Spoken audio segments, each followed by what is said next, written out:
Hey, Gary here. Welcome to BookMob episode 72. Now, today I'm going to be talking about one of probably my most favorite novel by Stephen King. And I have read it a couple of times. I just reread it again. And the funny thing is, I'm doing one of my videos I'm doing a collection of 100 of my favorite novels. And this one popped into mind. Now, the funny thing is, I can't find my original copy. And I can't remember, I'm not one to lend books to people. Sometimes I do on an impulsive thing, thinking I'll get the book back. But you know what? Lending books out to people is a very, very dangerous game, because I did not get this copy back. And I wouldn't have thrown it out, because I do cull my library maybe twice, 3 times a year, because you just can't keep building books and books and books. And anyway, and this is one of the books I certainly wouldn't have got rid of, but I can't find it. I went through every single book I had in order to find it. And so I reordered a new copy from Amazon, and it got delivered the next day, which is pretty good. Okay, so the novel that I'm going to be talking about is 11/22/63. For American audiences, obviously the 11th is November, the day is the 22nd, and the year 1963, whereas in Australia we might go the 22nd of the 11th, 63. So the 22nd of November 1963 is a date made in infamy, because it was the date that John F. Kennedy, the President of the United States, was assassinated by Harvey Oswald, and now we have countless movies, books, podcasts, posters, memes, ideas, commentaries on, was there only one killer? Now, it's funny, I'm in one of the other books that I've got in my top 100 favorite novels to read is Norman Mailer's Harlot's Ghost, which is a good book, is Oswald's Tale. And when I read that, and that was back in the early 2000s, I also thought that Mailer captured Oswald in such a brilliant way. Oswald was the proposed assassin of JFK, and you get the feeling that people want the idea that there's no way that this guy could have shot President Kennedy in an open-aired limousine driving past the book depository building in downtown Dallas on the 22nd of November 1963. Now, this book, it's chunky, and it's like I said, it's my favorite Stephen King novel. And I must admit, it is such a good novel. It's such an entertaining read. It's so enjoyable to read. It's so filled with story. It's thick with character. You literally cannot put it down. And for me, I must admit, if you're a hesitant reader, if you're a TikTok aficionado and love the 4, 5, 25-second entertainment, take some time out and get stuck into this book. The character is beautiful. The one thing that Stephen King has managed to do in 11/22/63 is that he does build a bridge between, whenever you look at time travel in science fiction novels, which is is probably my favorite genre. I do enjoy it, and you've got to build you've got to have a leap of faith. When you read the book and you're disciplined, you say, okay, I'm going to put some time into this book, but you need to be able to believe what you're reading. Even though, time travel is impossible, it doesn't happen, blah, blah, blah. But in fiction and in storytelling, that's where the magic happens. And Stephen King manages to do this in such a beautiful way that you do believe it is possible. Now, one of the lessons you learn from reading this book is what happens when you go back and change the past. Obviously, because that is always the question. If you look at many novels about time travel, is what you do in the past. Suddenly, when you come back, if you depending on the motif that the writer has chosen, and in this one, Stephen King has chosen I guess a portal that is hidden at the back end of a pantry in a diner that the main character, what's his name again? Jake Epping, who's again an English teacher, down on his luck, and his mate who runs the diner suddenly, unfortunately, has a cancer diagnosis and needs to pass on a message, needs to pass on a task, a duty to someone that he can trust. And Jake Epping is the character that he chooses because Jake comes in and has hamburgers every night or something, and they develop this sort of this friendship. And so Jake then learns, is sort of swayed to take a leap of faith himself as a character. And that moment where you're reading all along, it's very sort of mundane, domestic sort of story, and then suddenly Jake Epping is given this opportunity, and when he goes out through this portal, and suddenly discovers, shit, this is real. There is something going on, and the beauty, what Stephen King does, he creates he creates boundaries in his time travel. So, for instance, no matter how many, like when you go through the portal at the back of the diner in the pantry, when you go through it, you're only ever, no matter how long you stay in the past, you could stay in the past 1 minute, 5 years, 10 years, 12 years, whatever it is. When you come back, only 2 or so minutes have passed in the present time. So no one really, so what happens is it's 1958 when the time portal opens, and Jake's friend says to him, look, I've been trying to find out who killed Kennedy. I've been doing this for years without trying to change time, but I've never got close enough. And he literally has a dossier that he hands to Jake and says, it's now up to you, Jake. I can't do it. I've got cancer. I'm dying. And Jake then, once he's persuaded to go to visit the past in 1958, and comes back and says, yeah, it's happening. I saw what you said to me. Oh, my God, what is going on? He then realizes that in order to change the past, he has to go back and live in 1958 all the way through to find out who killed Kennedy. That's 58 to 63. That's 5 years. So if he goes in at 8 p.m. on a Friday, he spends 5 years in 1958, 59 to 63. When he comes back, he's 5 years older, but only 2 minutes or so has passed in the present time. So that's one of the great things about the story, because there's a give and take. You can't have something for nothing. The experience of traveling in time obviously is, in the book, is an important investment in time itself. And the way that,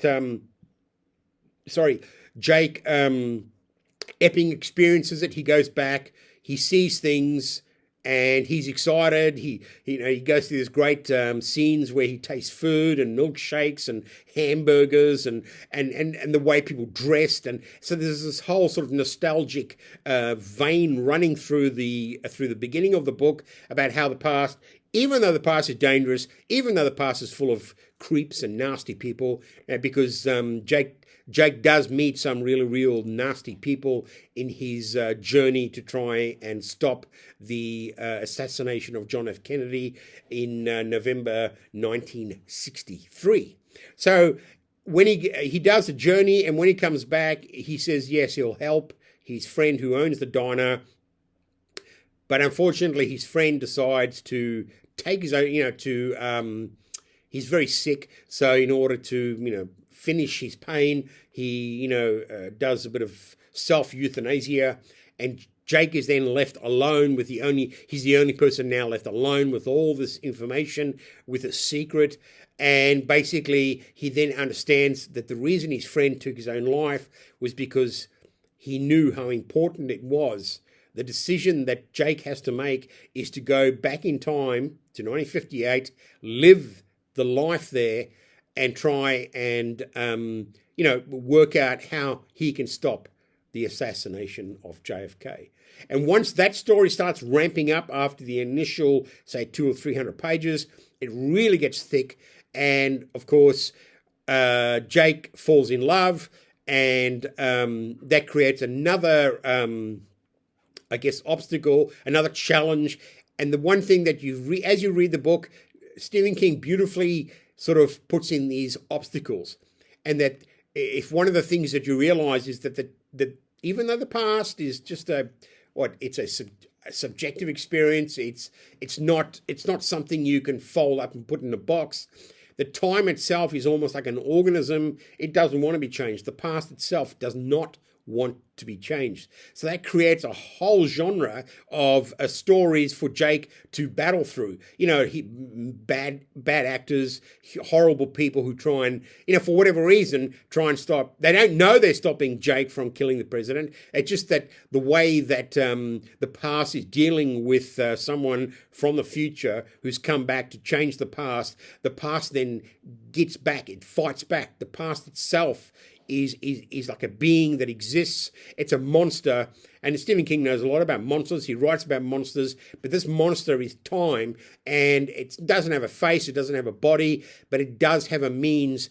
And so there's this torturous, non-stop sort of tension between Jake Tapper trying to overcome these unknown sort of traps that time is setting for him through people he meets, through events that he happens to come into contact with.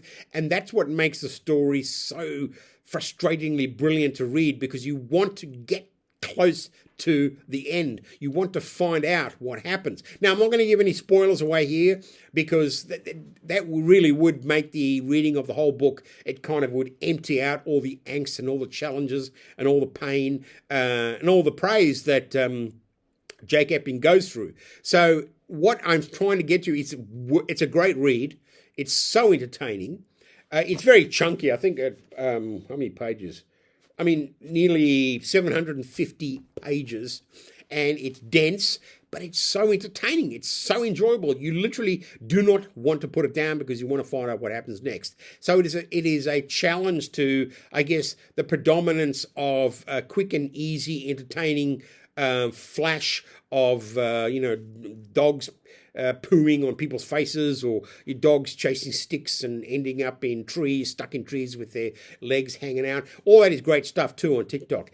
I'm just trying to promote storytelling, reading, enjoying the novel, enjoying the invention of a character, enjoying the invention of a situation. And I think if you're a hesitant reader, you're not a reader, maybe you don't read yourself, but you want someone else, you think, I think they would enjoy this. Stephen King's 11/22/63 is a brilliant and fun, easy, page-turning read that will keep whoever picks it up glued to the pages. And there's nothing better than that. There's nothing better than reading a book when you turn it over and you just cannot put it down. That's a rare feeling. It's good. I'm not saying there's many books you can put down and go back to in a few minutes. But this is one of those few gems that when you pick it up and you start reading, you just don't want to put it down because it's so well done. It's so well constructed. Stephen King has really gone to a lot of effort. I mean, he really builds this. You do feel for you literally feel for the character. You feel for his romance. You feel for his success. And it is so well done that I think they made when was it? In 2016, James Franco, who's actually, when you look at James Franco and you look at Jake Epping, you can see how the casting director thought, he'd be a good Jake Epping. Now, the actual TV series that based on this book, 11/22/63, isn't as it's good. Look, there's no doubt that the TV series is good, but please read the book first. They did. I don't know if Stephen King had anything to do with the script writing, but all I know is that I've seen both. I read the book, and then in 2011, and then years later, the series came out. I was excited to watch it, and I was very pleased with what I saw. But it doesn't actually follow the book in the same way. It has the same ideas, obviously. I mean, it's the same. But what I'm saying is they sort of invent things in the TV series in order to make it, the visual imperative. We've got to keep people watching, and it is good. It is entertaining. It is a fun watch, but it does not match Stephen King's novel that he wrote 11/22/63. So please, if you're considering trying reading even one book this year, I would suggest this book. It's just a book that takes away your life. You get totally lost in the story. It is well written. It is easily read. It is fun. It's actually fun to read, and it has that classic page turning trap. So you won't want to be able to put it down. Okay, I'm saying that because I love the book, and maybe you won't, but I'm just saying it has the possibility for you to enjoy. So at the close of this episode, I think 11/22/63 is, for me, Stephen King's best written, most accessible, fun, enjoying, entertaining novel. You won't be I don't think you'll be disappointed. I don't think there's no, like if you open your mind to storytelling, this is a good book to get stuck into. Okay, so that's the end of that. And like I said, I'm working on my 100 novels I love to read. These are not the best novels ever. It's not the best 100 books ever. It's the 100 novels. And the idea for me was, when I picked up a book and I turned the page, if within 10 pages I went, I haven't felt this, I haven't read this style, it's something about this book, I can't put my finger on it. So out of all the thousands of books I've read in my life, these are the 100 that engage me at the deepest level. Now, many of them people will never read, don't want to read, but that doesn't matter, because it's my own favorite that I'm giving to you, if you ever consider yourselves readers. So that'll come out soon. I'm still working on it. It's a big task. And at the end of, in his afterward, Stephen King, he said, I'll just read this out to you. Before I finish, I want to thank one other person, the late Jack Finney, who was one of America's great fantasists and storytellers. Besides The Body Snatchers, excellent, he wrote Time and Again, which is, in this writer's humble opinion, the great time travel story. I originally meant to dedicate this book to him, but in June last year, a lovely little granddaughter arrived in our family, so Zelda gets the nod, which is fair enough. Jack, I'm sure you'll understand. Now, I read, after seeing that, I have read The Body Snatchers. I've read it a couple of times. It's a great book. But I didn't actually know about Time and Again. So I read Time and Again, and in Stephen King's defense, his book is far, far better, deeper, more time travel orientated. Finney's book is fun. It's not as enjoyable. It's not as entertaining. And the way he time travels is kind of, I guess it's more sort of, I don't know, what do you call hippie style time travel. I wouldn't say not read it, but if you were to, if I would say which two time travel books you would read, you know what I'm going to choose. This is it. I read it on Kindle because I couldn't get a copy. I think they wanted like $50 for $50 for a softback, and I went, oh, no thanks, I'm not paying that. But I got a good copy of Jack Finney's Time and Again for like $9 or something, and I'm just trying to find the cover.